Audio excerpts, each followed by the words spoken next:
Hi, everybody. My name is John DePietro. And I'm Bob Zagami with the Camper Report Show. Bob, this week's Camper Report Show offers something for everyone, from the news to the RVers. And there are thousands of them, if not hundreds of thousands of them, that RV in casino parking lots. Some people say they go because, you know what, they like a free place to stay. I think they go because of the buffet. And we're going to be talking with a gentleman named Professor Slots, who's an actual college professor, to tell us how to improve our chances of winning on those slot machines. Wow. How about you? Fantastic. Be interesting discussion. It sure is. I've got an interview coming up with Earl Hunter Jr., CEO of Black Folks Camp 2. And we've known Earl for a number of years, and he launched this new venture a couple of years ago and doing great. And introducing more Black people to the RV lifestyle and telling them about all the adventures. So it'd be fun to hear from him. So those two big stories and all the news coming up today on the Camper Report Show. Stay with us, folks. We'll be back with more right after this.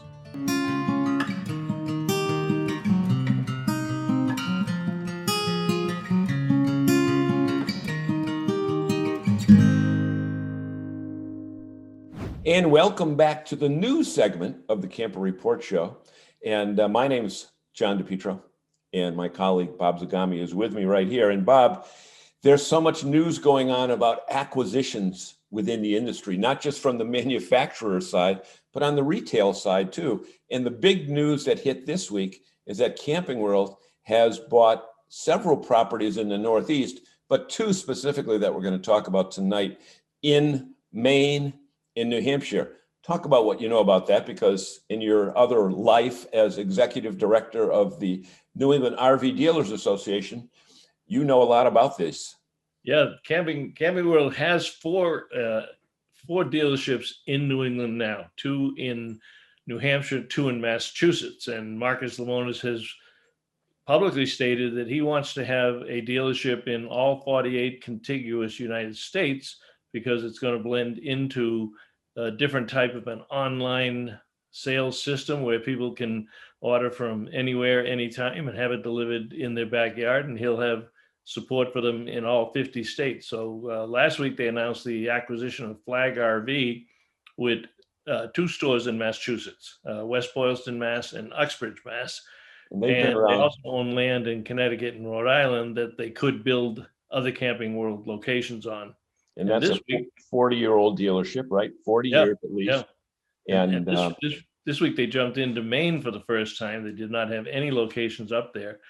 And they got the fastest growing dealer in Maine, and maybe certainly one of the fastest growing ones in the Northeast. Dan Craffey purchased the dealership just a little over 3 years ago. He's quadrupled the business in that time and got the attention of all the manufacturers in the business and got the attention of people that are thinking about buying RV dealerships. So that's a big coup for them, and that's going to be a big dealership for them up there in Maine. And the rumor is there'll be some more in Maine. So he's cultivating his New England region right now. So we'll see more activity up there. Right. Now, has it been disclosed yet whether they will be Camping World locations or Gander outdoor locations? Is that they're both going to be Camping World locations. But there'll be a Gander in Maine. There'll be a Gander outdoor store that will sell a lot of the outdoor gear and the outdoor products that they sell in some of the other Gander facilities. And they may be expanding into ATVs and boats and some other things up there, but they got big plans for Maine. Let's put it that way. So certainly New England has become a targeted area for people to scoop up businesses, because in the Northeast, so many businesses are family-run businesses that are in sometimes the second or third generation. So that's you're right, and it's getting a lot of attention nationwide. If Marcus didn't have that many locations up here, it might not get as much attention, but whatever he does get a lot of attention. And we're getting to a situation where we see 5 buying groups that are buying up a lot of dealerships. So you've got Camping World, you got Campers Inn, which used to be a New England location, but they're now headquartered in Jacksonville, Florida. You got Lazy Days on the hunt; they're acquiring companies, and General RV is buying companies. Then you got RV Retail is another huge collaborator that's grabbing several more dealerships. So you'll see a situation in 3 years where we're probably going to have 5 mega dealers and then a lot of small, medium-sized dealers. And there's nothing wrong with that. I talk to our smaller dealers and they say, "What am I going to do? Camping World's coming to town." And it's real simple. There's always room for good business, good customers, people that take care of their customers. And everybody thought that when Lowe's and Home Depot came to their neighborhood, it would kill all the small hardware stores. Well, guess what? The small hardware stores are doing better. Yep. Why, John? Yep. Service. Yeah. Yep. That's what it is. Yeah. It's all service. It's all based on service. Now, speaking of the RV industry, where do people go after they buy an RV? It's the campgrounds. And there is certainly, everybody has heard the word COVID a million times. Everybody, the word frontline workers has become its own word that never probably existed a year ago at this time. And you know what? We're just coming up just about, 50 weeks into it. I read today that one of the KOAs in Outer Banks of North Carolina, in a small town called Coinjock, North Carolina. It's over 200 RV spots, and it's got about 40 cabins and rental units. They're giving their entire weekend of March 26th through 28th totally free to frontline workers, whether it's police, whether it's fire, whether it's medical workers, ambulance drivers, EMTs, et cetera, et cetera. And I think that's just a great way, because so many times in a campground, you see the pickup truck parked there and there's the firefighter logo in the background, because people that are into that line of work somehow are real outdoors people. The other interesting part about that whole thing is that they're including the cabins and the rental trailers in that allotment. And as we speak, there's just a few spots left. So I think that's a donation. Yeah, maybe other campgrounds will pick up on that, even if they donate 5 or 10 every weekend or midweek. I mean, a lot of these folks work on weekends, so maybe midweek during the slower times on the season. Yeah. Well, it's interesting. I did some research on the company that owns this particular property, this KOA, and it's called Blue Water Hospitality, and they're a Mid-Atlantic company, and they're primarily a hotel operator. And the interesting thing is, as we've talked in just a couple of weeks prior, there are many other places, many other money sources coming in to buy RV parks, probably similar to the dealerships, but they're buying the parks. And here's an example of a large hotel operator coming into the RV world. Yep. And the numbers are going up in terms of I've seen campgrounds the last few weeks that are being sold for $20 million, $50 million, $70 million. There's a lot of money in buying the campgrounds, especially the really good ones. Yeah. Well, and as we had talked on another show that we do with Mia Catino Johnson, who is a campground broker, I asked the question, are these campgrounds being sold for the real estate? In other words, tear them down, wipe them out, and build them all? And no, it's people coming in from a corporate level now that want the campground because they see the numbers and the uptick in the occupancy rates over the last couple of years, last year in particular. Well, it's a good point, John, because if you go back just a couple of years, that was one of the biggest concerns in the campground industry, that they were losing valuable campground space because real estate developers were coming in and building shopping centers or office buildings or homes. That has completely reversed itself now. And now they're coming in to buy them and expand them and grow them, learn the business and build other campgrounds. Yep. And in addition to the venture capital people, in Blue Water's case, you've got hospitality people seeing that, you got to admit, traditional hotels as we know them, have taken a huge hit. We're at the exact same time campgrounds are experiencing record occupancy levels. Right. Yeah. One other interesting story for news is that I read that more and more we see that the RV industry is becoming part of the mainstream news, not just camping news and RVing industry news, but there is a RV dealer in the southern part of Florida that is involved with the local Make-A-Wish Foundation, and there's a 14-year-old youngster down there whose one of his wishes was to have a camper. So they're providing that camper to them. And it's not just in Florida. Just a few years ago, our friend Chris Andro at Hemlock Hill did the exact same thing in Connecticut. So it's nice to see that even little kids are thinking, instead of going to Disney World, I want to have an RV. Yep. So I can go And anywhere. a lot of RV dealers around the country are affiliated with the Make-A-Wish because it's a nice thing to do for the families that need that extra quality time outside, given the financial burdens and the stress of having a situation where you may have a child that's terminally ill. Yep.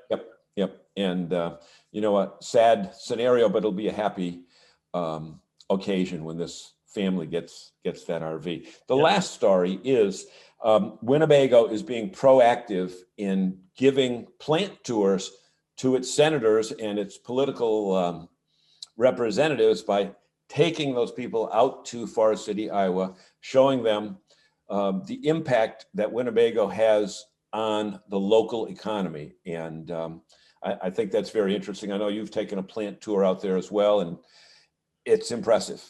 Well, you know, we give a lot of credit to RVIA and RVDA. The RV industry in general has a weekend, usually the first week in June. We couldn't have it last week. It's been rebranded as RVs Move America, and key executives from around the industry go to Washington and they make presentations on the strength of the industry and the contributions with the number of jobs, the economic impact. And then they branch out and they go and meet with their senators and their representatives. They do it a lot up in Indiana specifically because that's a big area where most of them are built. So they're very friendly there. We have the RV Power Breakfast up there every year, and this year it's going to be in December. And also, many people may not know it, but we actually have an RV caucus in the Senate and in the House, where a lot of the representatives from the states that manufacture these products and supplies and the components, they lobby internally themselves for the programs that the RV industry brings to their attention. So it gets good coverage, and it's just good business to have them out to your plant and show them the tour. You know, even though you can meet with them in their office in DC, it's totally different having them on your turf when they can talk to actual constituents that are, you know, in Winnebago's case, even making cabinets or the padding for the cushions for the seats and everything else. So it's good to see our industry being proactive when it comes to letting people know what they do for the economy. So, and about 3 or 4 months ago, they had Joni Ernst touring the factory out in Iowa also. So, So that's our wrap up on the news. We want to thank you for joining us. And remember, we've got 2 huge segments coming up right now on the Camper Report Show. Stay with us, everybody. I'm Jesse from Outsiders Calling, and I love adventurous family travel with my wife Jenny and our son Tucker. For over 3 years, we've RV'd across the U.S. and Mexico, and it's tough to find places that meet all our needs. Now we plan our trips with the RV Trip Wizard, pull it up in the RV Life app, select it, and go. It helps us discover amazing new places to grow together as a family. RV Trip Wizard with the RV Life app is an awesome trip planning combination. You can get both for one low annual price. Check out rvlife.com to learn more. All right, welcome back to the Camper Report Show, and our guest this morning is Earl B. Hunter Jr., and I've known this guy for about 10 years, and he has a passion that is unrivaled by people in this industry. Earl, it's great to see you, and thank you for coming on the Camper Report Show. Listen, Bob, it's always good to see you, my friend. You know, I tell folks every time when I'm in the industry and I talk about people who have really catapulted and helped us do some things, I always talk about you, my friend, because your show is one of the first shows that we were invited to, and I appreciate you more than anything. And so, thank you so much, my friend. Well, that's great, and thank you very much. But we also appreciate what you're doing for the industry and what you're doing for Black people that want to go camping and the integration of everything. Tell us about the basis behind Black Folks Camp 2, because your early success when I met you was with a manufacturer, and I always knew when you were on the floor when I went to an RV show, because there'd be the biggest crowd around, and right. you'd be demonstrating a product, and there are very few people that demonstrate products in this industry with passion. And if there was one word that I would ever use to describe you, Earl, it's passion. So tell us Right a little on. bit about that whole genesis of coming. Well, first of all, the reason why you see me, because I was pretty much the only Black executive doing the events or doing the show, so that was easy to pick me out. But then I probably was the loudest because, again, the passion came from not only just the voice, but it also came from knowing the product, and I was excited about that. But I left the industry in 2019 and started Black Folks Camp 2. And Black Folks Camp 2 is a very significant company, and it's going to be a very significant company in the industry, because Black Folks Camp 2, we weren't created. I didn't launch this company just to get Black folks to camp with just Black folks. We created this company to get Black folks to camp with any and everyone. That means you, and you. That means your race, your gender, or your age. It does not matter, right? We just want to make sure we get Black folks and all folks around the campfire. And so our company is meeting the need. We're not a group. We're not a club. We sit in the middle and we bridge the gap. We remove fear. This is our main goal. We remove fear, add knowledge, and invite more Black folks to camp and enjoy the outdoor lifestyle with any and everyone. Because here's the thing. If you are a true camper and you've been camping all your life, and you've been RVing all your life, you've been backpacking all your life, you've been kayaking all your life, you've been canoeing all your life, you've been skiing all your life, you know that you haven't seen that many Black folks out there doing this, right? And you may have wondered why. Well, our company, we address that with the consumer, with Black folks. We also address that with the current lifestylers, which are pretty much 90% of the white folks in the outdoors. And we also address that with the industry, right? And show them and share with them how to actually remove their fear, add some knowledge, and help them invite more Black folks and people of color to the outdoor industry, right? Well, and you're right. And the nice thing about this campaign, not campaign, but the nice thing about your organization is that it isn't just an RV organization, because we all know there's 10 million RVers on the road. We know we're selling 500,000 RVs a year. But guess what? We got 300 million people in this country. We're only selling 500,000. And the RVers are a segment of that. But there's a farm team waiting over here on the left-hand side, and they go out and camp in tents. And there's more people that camp in tents than there are in RVs. There are more people over that hike million. and walk. Right. Talk about the prelude to coming into the RV industry, because you're not just an RV company. You're looking at the outdoor experience of what people do in the outdoors. And a lot of those people are going to come into the RV industry, but that's not the genesis of Black Folks Camp 2.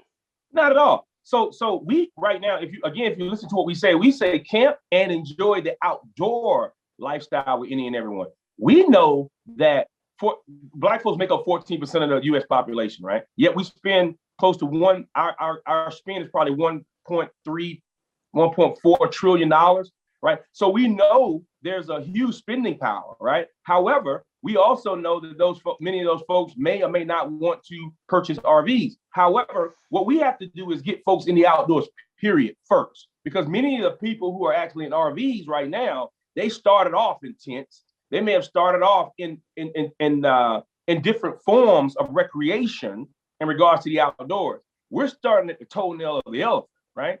We're not starting at the trunk of the elephant or at the midsection of the elephant. We have to start at the toenail, because there's some fear, a lot of fear out there in regards to generational fear in regards to Black folks in the outdoors, particularly in the South. And so, we know that before we can get folks really into RVs and things of that nature, we have to get them enjoying and loving the outdoors, right?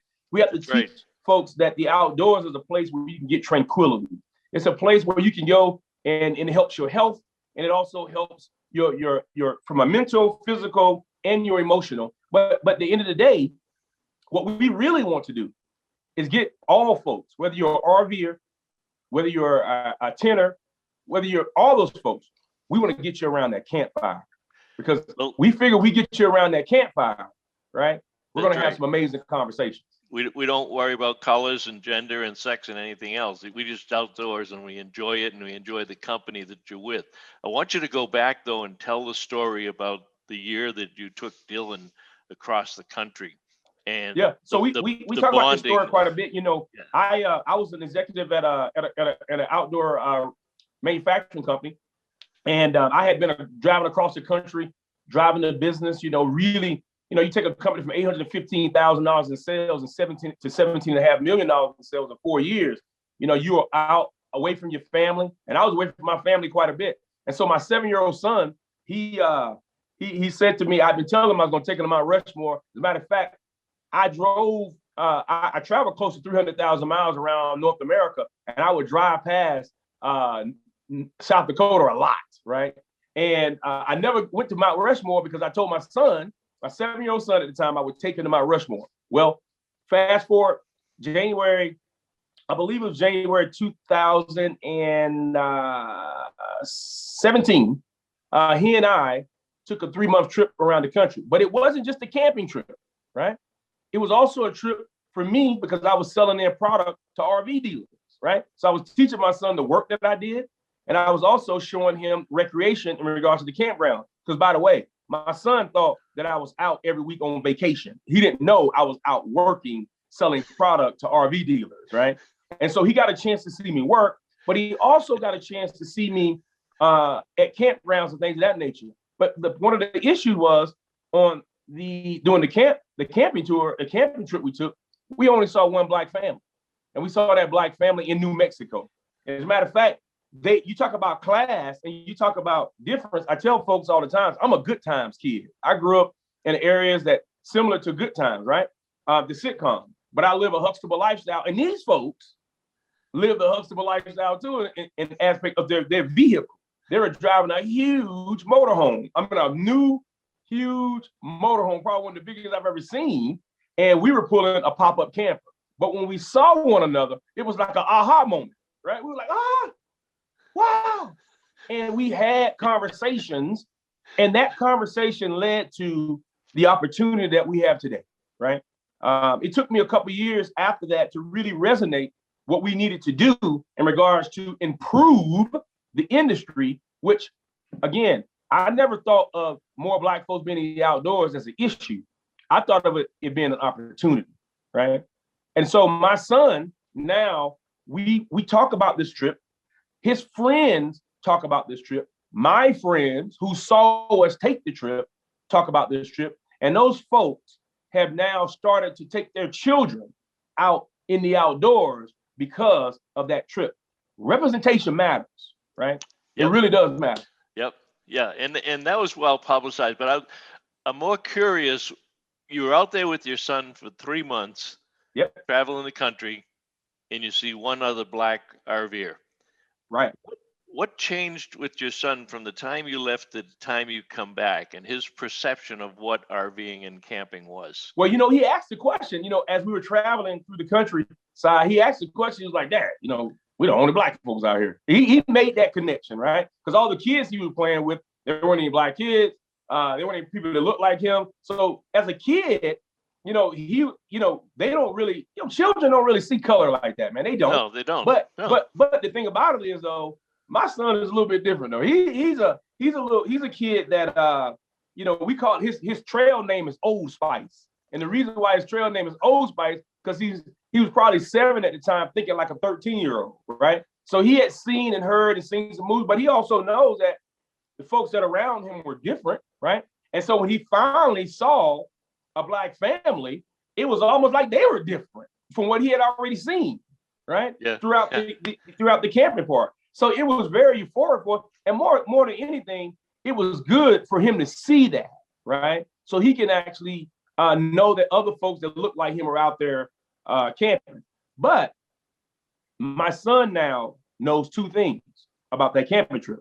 He knows, number 1, that his father was out driving the business, right? He knows, number 2, that that the outdoor industry needs some improvement, right? In regards to getting more diversity and inclusion. But the third thing is he knows is that camping, RVing, is probably one of the greatest pastimes in the world, right? And I think, when you, and I know this, studies say when children are invited and the outdoors are shared to them before they're 12 years old, they get an understanding and an opportunity to really enjoy the outdoors as they get older. When you think about a lot of Black folks adults that have no idea what the outdoor industry is and what it looks like and what it feels like. Well, if they don't know, they're not going to be able to teach their children. And if their children don't know, they're not going to be able to teach their children. And so what you'll have is you'll have a race of folks who have no idea what the culture and how the culture actually, the makeup of the culture. And that's not good for the industry. That's not good for lifestyle. And that's not good for humanity, particularly because camping is amazing. Well, you're right, and the amazing thing about it, and most people that camp know it, but we have to get that message to the people that don't camp, because we know once we go to the campground and you pull the rig in and you go have a beer with the person next door, you don't care if they're Black, they're white, they're Asian, you don't care if they're gay or straight. It doesn't make a difference. It's your outdoors, right? We're camping, we're outdoors, we're having fun, and you got you got so many things in the hopper. This is hey Bob, this is what I love. I love when I walk around. By the way, I tell folks all the time, I was a Gucci, Louis Vuitton, sports car driving executive with Italian suits, fedoras, and everything, right? Before I got into this particular space in my in Black folks camp too. All I wear now. Earl, you were the best dressed RV sales executive. Listen, I always say LGPG, look good, present good. So here's the thing. All I wear is this, Black folks camp too. And people watch it and they look at it and they're kind of like, Black folks camp too. A lot of folks look at it, folks who outside of the Black community look at it like, well, it looks like they're excluding me, right? Well, really, we're doing just the opposite. We're including you, right? Because the word that most folks miss is the most important word in our logo, which is the word "to," which means also and as well. The other thing is this: we have Black folks that say, I don't really need to wear that kind of gear because I already camp, and we say we know that. That's why it says Black folks camp too. We're not necessarily concentrating on you people who already camp. We're concentrating and really trying to involve folks who do not. Our job is to remove fear, add knowledge, and invite more Black folks to camp and enjoy the outdoor lifestyle with any and everyone. And you're right, and it's that each and every one. It's not like we want to have a Black campground. We want everybody to camp, whether it's owned by Blacks or whites or somebody else. It's right on. It's a campground, and now we've seen a couple. We interviewed the folks down at in Georgia, and I know there's another Black owned. There's another one in Alabama. Right, the one in Alabama is just coming online, but they're not saying, "Hey, this is only for Black people." This is a campground, for Christ's sake. You can bring anybody that you want into it. It's kind of like I tell folks all the time. What's going to happen is when you have multicultural cultures get involved into the outdoor industry and the lifestyle, it's going to make us better. It's going to make us better because you now bring in different ideas, different thought processes, and you bring folks, once you sit around the campfire and you start eating different foods, start having different cocktails, different drinks, you're going to find out that the person next to you, they may not look like you, you have 80% of the same issues, right? And you guys are, because right now, what we believe is, the reason why I believe that camping in the outdoors is going to be amazing, because when you sit around the campfire, man, there are no walls, right? You can't run from that conversation. And what you're going to find is that most folks, and here in America, what we've been doing is we've been spending 80% of our time talking about our differences and 20% of the time talking about our same. And we need to flip that. And I believe we can flip those things at the campfire. Because if you're at the campfire, that means we have one thing in common for sure, right? And that's camping. So I'm not a very smart man, but I got a feeling that the campfire is the campfire is the oldest form of light, it's the oldest form of heat, and it's one of the oldest form of conversation pieces in American history. And so with that being said, all Americans should want to be around the campfire. All Americans should be invited around the campfire. Hell, everyone in the world should be around Earl, the campfire. I think the first campfire must have been the cavemen and cave women. Amen. You know, there you go. So look, when we look at Earl B. Hunter Jr. and the things that you're doing and the passion that you bring to the outdoor industry, what's next for you that we can discuss on the show? I know you've always got a few marshmallows in the fire, but what I love that, man. I love that. And by the way, thinking about marshmallows, check this out. Check this out about marshmallows. Check it out about s'mores. Man, you got all kinds of different colors to make a s'more up, man. Right? Right. And it kind of look, you know, and you think about our society and think about how we are classified as race. Man, we're all a s'more, man. And s'mores are good, right? Yeah. Well, for us as a company, you know, Black Folks Camp too. I don't know if your viewers can see it or not, but you see that campfire inside of our logo? Oh, yeah, we can see it. Yeah. We believe that campfire is the most amazing part of our logo and also our company. So what we did as a company, we said, you know, how do we bring everybody together in the outdoors? How do we make everyone feel welcome in the outdoors? How do we make a group of folks who know nothing about the outdoors, who know nothing about the RV industry or anything, how do we make these folks feel welcome, right? Well, we said, let's take the campfire, pull it out of our logo and put it on a cool sticker or a cool patch. And what this means, this is the campfire from our logo. And this is called the Unity Blades. And the Unity Blades means treat everyone, everywhere equally. Your race, your gender, your age, it don't matter. We're gonna treat everyone equally. As a matter of fact, we're gonna sit around the campfire and we're gonna have some amazing conversations. It don't matter who you are, we're all gonna have something to say because we do have something to say.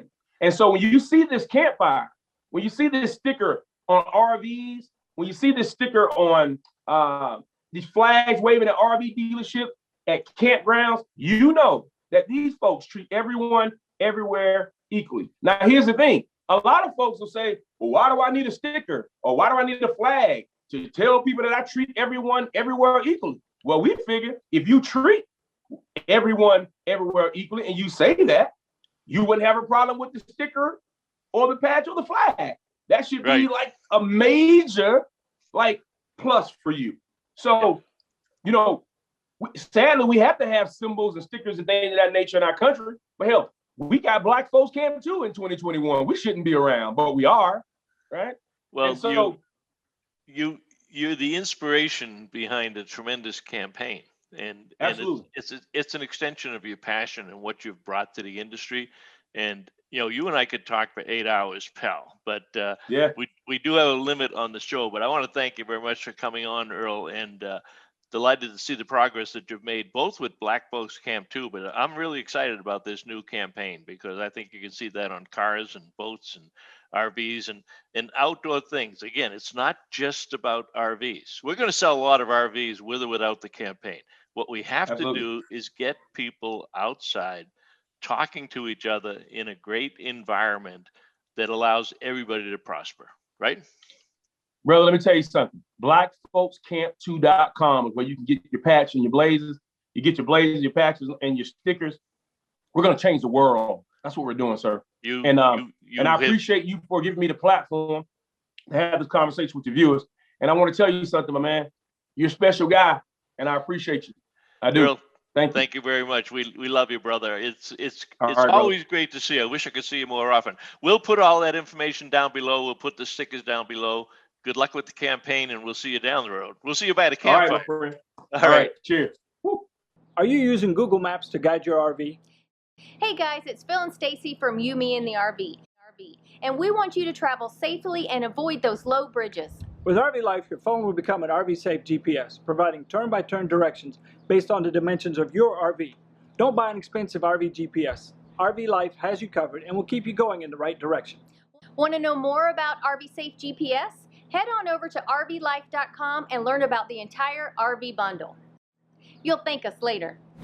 Hey, everybody, and welcome back to another segment of the Camper Report Show. My name is John DePietro, and one of the things that I've found out is that one of the things that RVers love to do is RV to casinos, at casinos, camp at casinos. So with that being said, I want to introduce you to our guest this segment, and his name is Professor Slots. And what could be a more appropriate name for a person who wants to talk to people who go to casinos during their RV trips?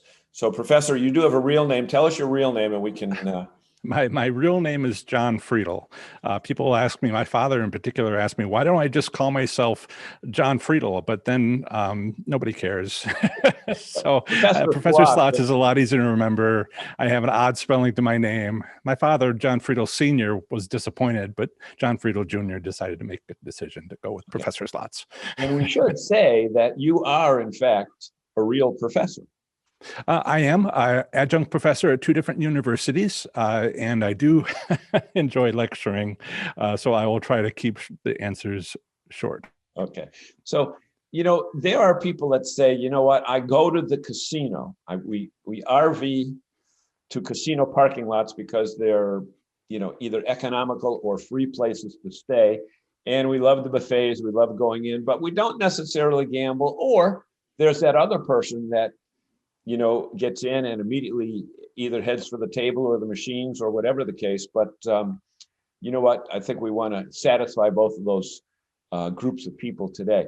Tell us your own background as far as how you started this service, if you will, or at least the website, which is professorslots.com, which we'll have down below with a link. Yes, a few years ago, I sort of came back to a state, moved to Ohio, where it had casinos, and I'd been out east where there was only a couple. And when I came back to Ohio, I had a bunch of ideas that I'd had from 10 years before, and I went to the casino, tried them out, and everything had changed with new computer servers and et cetera. So the first day I won 7 hand pays. A hand pay is $1,200 or more. And I thought, this is fascinating. I'd had some thoughts about it for years, and there's a whole backstory there. But then over the next 9 months, I won 90 taxable jackpots. Hold on. And 90, not 9. 90. But 90. 90. Okay. Yep. For those of you who know about Players Club, I got to the top tier in Caesars Entertainment. It's called Silver Star, or excuse me, 7 stars. And I got to that in 6 weeks. But then I won a car at the end of the 9 months. And when I won the car, before that, I was taking notes and thinking about, should I write a book? Should I start a business? And then I won the car, and I was like, yep, definitely going to write the book now, and started the business. So would the IRS be very much interested if I was to ask you during those 90 jackpots that you won prior to the car, are you talking what kind of money, roughly ballpark dollars? $120,000. Okay. So that's in just the W-2Gs and it gets kind of awesome, but not really relevant. If I won $20 and I spent that $20, and I won $20 and I spent that $20, it doesn't, IRS, never left the machine. That was $875,000 the first year. It's meaning you moved that amount of money around and then won it back. Yes, hundreds of dollars at a time. Okay. So you would, and then the second year I did something similar. So it's not exactly the way you count things. Taxable is when it leaves the machine. And And so that was about $120,000. A couple ways to count this, but I think more importantly, if you keep a gambling record, the date, facility, amount in, amount out, that's what the IRS says in its publications. You can have deductions. If you have deductions, you can also have gambling deductions, and you can deduct up to what you win. Oh, okay. Okay. So you can't. Most people don't win. So most people don't know this. Yeah. But if you're going to work with me, you're going to start winning, and you need to worry about be prepared for this sort of thing. Okay. So let's get right to the point. Sure. Our viewers now are saying, well, Professor, I'm in your classroom. Give me lesson number 1. So can you give us a couple tips today that we can put to use automatically that are no obligation, no cost, no salesman will knock on your door and say, this is Professor Slots, you owe me some money. Can you do that for us? It's just me. It would be me at your door, and I'd probably get questions. Okay. I will give you 3 free tips. 3. Okay. I was asking for 1. Absolutely. If you want to give me 3, we'll go along with it. Number 1 is. Number 1 is. Drum roll, please. Every state has its own gaming regulations. So you should know when you travel in the US, which state that you're in. So I have been putting together an online resource. I've been doing it for about 4 years. Every year I go through every state. Basically, I'm writing an article every week.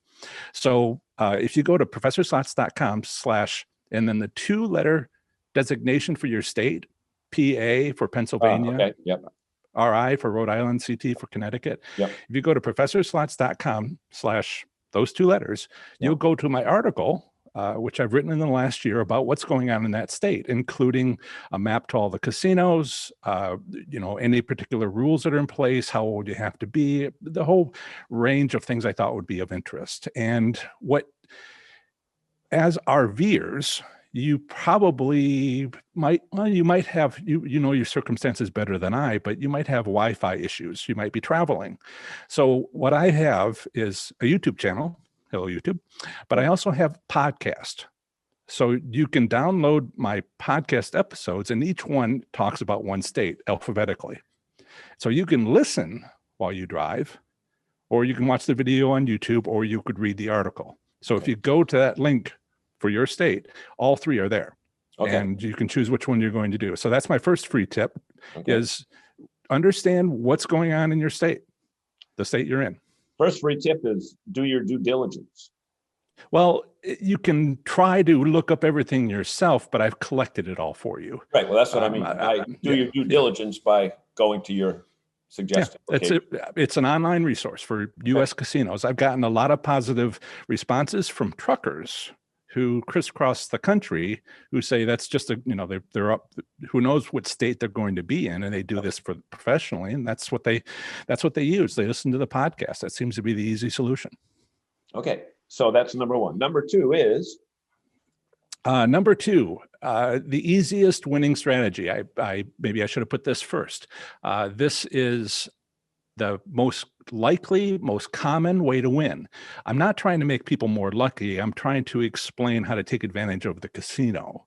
Okay. So the easiest way is, it's something I call winning strategy number 1, only win immediately. It's also known more popularly as the 5-pull method. So you go into a casino, you make 5 bets on a machine, and if you win anything, you stop immediately. So that first win is called a taste, and you want to collect tastes. So the casino wants you to take that, spend it, whatever you brought, go get more money, spend that too. That's the casino's approach. My response is stop, go to the next machine, collect that taste, go to the next machine, go to the next machine. So this is why I call it only win immediately. So it's the 5-pull method. The theory of staying at the same machine for a long period of time, that's a different strategy. That's a different strategy. That works too, and we could talk.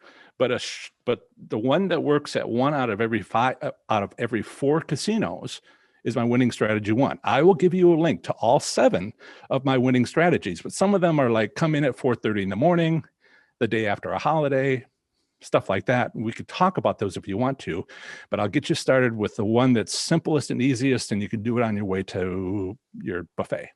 Okay. So that's number 2, earliest win strategy. And how about strategy number 3, John? So sometimes I can't be everywhere. I figured out if I go to 2 casinos every week, it would take me 10 years to go to all 1,000 casinos in the US. So that's not going to happen. But I wanted people to be able to talk to local gamblers. If you go to professorslots.com/FB for Facebook, FB, then you'll find a list of every state, links to every state, and it'll be my Facebook group: Florida Slots Enthusiasts, Georgia Slots Enthusiasts, Nevada Slots Enthusiasts, California Slots Enthusiasts, every state. And you can use those links to go there and communicate with people, talk with local gamblers, people who go to those casinos. First thing I ask everybody who joins is, what's your favorite casino? So if you happen to be at a casino, you can scan through the comments and say, well, Joe here has been there and he seems pretty active. I think I'll ask him a couple of questions about the buffet. And so if you want to meet, I call it boots on the ground, a local, get to know others going to, your casino, but you're visiting your casino you're visiting. So professorslots.com/FB will give you the full list of all 56 of them. There's actually one more, which is more of a national group, and it's my second largest group. Oklahoma has got the biggest group. I just love slots in Oklahoma. And it's just always commenting. And so there's also a Professor Slots Enthusiast group, which is more for national issues when we have like every casino closing in 2020 and wanted to get the word out to everybody. Yeah, so that's a way to talk to locals, and they post their wins, and you can ask them which slot machine was that, which part of Foxwoods is that located in. And that's the other tip, is finding people who know that casino intimately. Mm-hmm. So there are some machines that are hotter than others? Yes. Or looser than others? Is that the right word? Is what? Is the word looser a loose machine? Is that yeah. Loose and tight are terms that are generally used. The explanations are long. About why that is, but my strategies are recipes to take advantage of certain standard casino business practices. Not every casino does them, but all the casinos will usually do one of them. And it's just a matter of testing to see if that strategy works at your casino. Not every casino is going to make you a winner at 4:30 in the morning. But some of them regularly do that. It's basically they're updating their accounting. There's longer explanations. There's videos on each one of these, and if you have particular questions, I'm happy to be there. I do offer a service on my website for consultations because I can't answer every question for everybody, particularly for their specific needs. But I do offer that as a service. Exactly. Limited number. Exactly. So we have been talking with Professor Slots. His name is also John Friedl. And John, we want to thank you so much for sharing some of those ideas.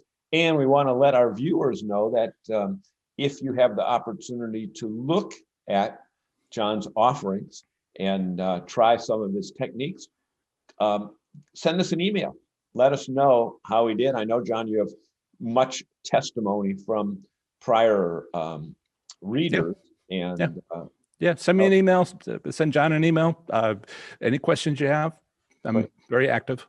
Okay, so as we can see, the number down below is Professor Slots. As the country opens up, as the casinos continue to expand their hours and their locations, and even the amount of space that they have within their own casino, it would be always interesting to hear what our viewers of the Camping Report show have to say. So with that being said, this is the Camper Report show.